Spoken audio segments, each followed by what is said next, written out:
I want to show you all a very neat new feature of release 12.2 of the database, the ability to make an online table move.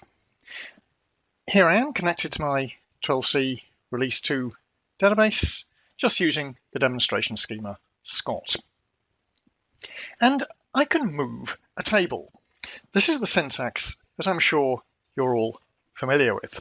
Alter table emp move, and here I'm moving to a different table space. If I don't specify the table space, the move is within the existing table space. That can actually be very useful if you need to change, for example, compression attributes, or perhaps you want to release space occupied by previously deleted rows.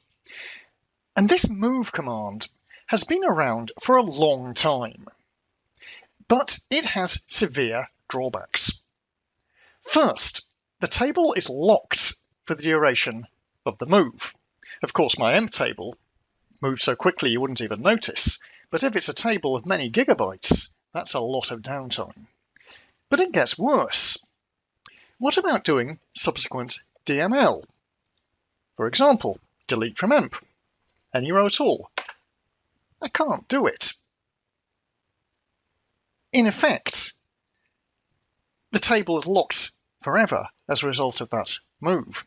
The reason is the indexes. Select index name status from user indexes. And there we see the problem. pkemp has gone unusable. The move of the table broke all the indexes.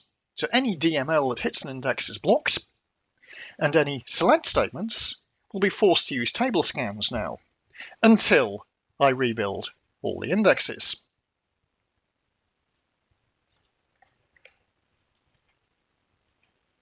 Like so. So the move of a table in earlier releases involved massive downtime.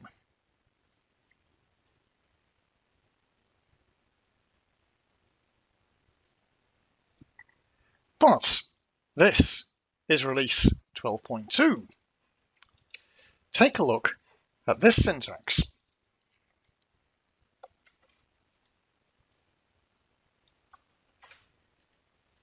Alter table emp move tablespace users online update indexes.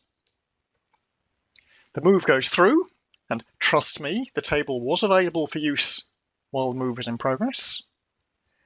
And even more importantly, the indexes have survived.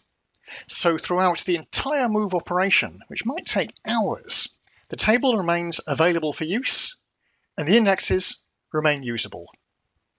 How cool is that?